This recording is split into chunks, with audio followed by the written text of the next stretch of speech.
거룩한 교회 성도 여러분, 이 영상을 보시는 하나님 나라의 귀한 자녀 여러분, 오늘은 2023년 3월 17일 금요일입니다. 오늘 매일 성경 본문에서는 두 번째 주제는 권위라는 주제를 계속 붙들고 발전시킵니다. 포도원 주인과 그 포도원을 새로 얻은 농부들의 관계는 하나님과 종교 지도자들의 관계로 대응합니다. 예수님은 비유에 등장한 악하고 잔인한 농부들을 통해 거짓 권위로 폭력을 일삼는 종교 지도자들을 고발하십니다. 결국 거짓 권위에 취한 종교 지도자들은 비유에 등장한 악한 농부들의 역할을 자처할 것입니다. 예수님은 그들의 손에 넘겨질 것입니다. 오늘 본문을 나누어 보겠습니다. 마태복음 21장 33절부터 41절, 포도원 농부의 비유, 농부들에게 새로 주고 떠난 포도원 주인, 종들과 아들을 죽인 농부들, 아들을 보냄과 그를 죽인 농부들, 예수님의 질문과 종교 지도자들의 대답, 42절부터 46절, 하나님의 나라를 빼앗길 것, 시편 인용과 심판 예언, 종교 지도자들의 대응. 오늘 본문 마태복음 21장 33절부터 46절까지의 말씀을 듣고 다시 오겠습니다.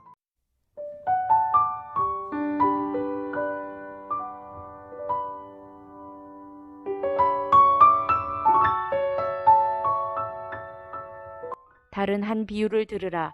한 집주인이 포도원을 만들어 산 울타리로 두르고 거기에 즙자는 틀을 만들고 망대를 짓고 농부들에게 새로 주고 타국에 갔더니 열매 거둘 때가 가까움에 그 열매를 받으려고 자기 종들을 농부들에게 보내니 농부들이 종들을 잡아 하나는 심히 때리고 하나는 죽이고 하나는 돌로 쳤거늘 다시 다른 종들을 처음보다 많이 보내니 그들에게도 그렇게 하였는지라. 후에 자기 아들을 보내며 이르되 그들이 내 아들은 존대하리라 하였더니 농부들이 그 아들을 보고 서로 말하되 이는 상속자니 자 죽이고 그의 유산을 차지하자 하고 이에 잡아 포도원 밖에 내쫓아 죽였느니라. 그러면 포도원 주인이 올 때에 그 농부들을 어떻게 하겠느냐? 그들이 말하되 그 악한 자들을 진멸하고 포도원은 제때에 열매를 바칠 만한 다른 농부들에게 새로 줄지니이다. 예수께서 이르시되 너희가 성경에 건축자들이 버린 돌이 모퉁이의 머릿돌이 되었나니 이것은 주로 말미암아 된 것이요 우리 눈에 기이하도다 함을 읽어본 일이 없느냐. 그러므로 내가 너희에게 이르노니 하나님의 나라를 너희는 빼앗기고 그 나라에 열매 맺는 백성이 받으리라. 이 돌 위에 떨어지는 자는 깨지겠고 이 돌이 사람 위에 떨어지면 그를 가루로 만들어 흩으리라 하시니 대제사장들과 바리새인들이 예수의 비유를 듣고 자기들을 가리켜 말씀하심인 줄 알고 잡고자 하나 무리를 무서워하니 이는 그들이 예수를 선지자로 알미었더라.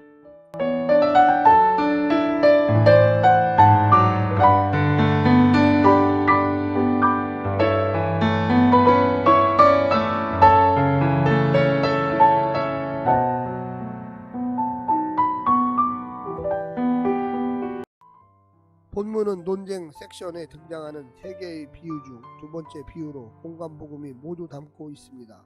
앞단락의 청중과 무대가 그대로 유지됩니다. 무엇보다 예수님이 말씀하시는 1차 대상이 종교 지도자들로 동일합니다. 비유의 구체적 표현들과 구약 인용이 단락 전체의 구약적 배경을 풍성하게 제공해 줍니다. 예수님은 실패한 유대교와 그것을 대체하는 대상으로 교회를 암시하시며 하늘나라의 연속성을 한층 강화하고 있습니다. 오늘 본문을 세 부분으로 나누어 자세히 설명드리겠습니다. 첫 번째, 포도원을 향한 주인의 은혜. 포도원을 향한 주인의 애정은 지극합니다. 이제 열매를 맺기만 하면 될 만큼 모든 것이 갖춰진 포도원을 농부들에게 소작으로 주고 떠나갑니다. 주인은 자신의 수고와 애정에 어울리는 좋은 열매를 기대했을 것입니다. 농부들이 주인인 자신을 존경하고 존중해 주기를 바랬을 것입니다. 그 열매 가운데 일부를 자신이 누리는 것이 마땅하다고 여겼을 것입니다. 두 번째는 주인을 향한 소작인들의 배은 망덕. 하지만 소작인들은 선택받아 포도원을 경작할 특권을 얻은 것을 망각한 채 아들까지 죽여 그 포도원을 통째로 차지하려고 했습니다. 주인의 태도는 달랐습니다. 농부들이 자신을 인정하고 합당히 경배할 때까지 참았습니다. 하나님께서도 이스라엘 역사 내내 숱한 거절과 모욕을 당하면서도 선지자를 보내 다시 기회를 주셨습니다. 이 백성이 돌아오기를 바라셨던 것입니다. 하지만 이스라엘은 은혜를 망각한 채 하나님 없는 자기 왕국을 꿈꾸었고 결국 메시아 하나님의 아들까지 거절하였습니다. 말씀에 내 마음이 사로잡히지 않으면 예수님은 나의 왕이 되실 수가 없습니다. 마지막 세 번째는 주인의 심판 예고와 종교 지도자들의 반응. 하나님의 사랑은 무조건적인 사랑이나 기계적인 사랑이 아닙니다. 은혜를 거절한 자들은 은혜를 받을 수가 없습니다. 인내에도 끝이 있습니다. 하나님의 선택이 조건 없는 안전을 보장하지는 않습니다. 주님은 우리의 혈통보다 열매를 요구하십니다. 그러나 그들의 거절이 예수님의 실패가 되지 않을 것입니다. 건축자가 버린 돌처럼 예수님도 버림받겠지만 그 돌이 모퉁이의 머릿돌이 되듯이 예수님도 부활하여 참 성전, 참 나라, 참 이스라엘을 세우실 것입니다. 종교 지도자들은 이 예수님의 말씀을 알아들었지만 이들도 회개의 기회로 삼지는 않았습니다. 선지자들을 죽인 조상들처럼 예수님을 잡으려고 할 뿐이었습니다. 말씀을 이해하지 못해서 거절한 것이 아니라 잘 이해했기 때문에 거절한 것입니다. 머리로 알아듣는 것이 아니라 몸과 마음으로 순종하는 것이 구원 얻는 믿음입니다. 사랑하는 성도 여러분, 예수님의 말씀에 전적으로 순종하십시오. 영원한 천국이 보장되어 있습니다.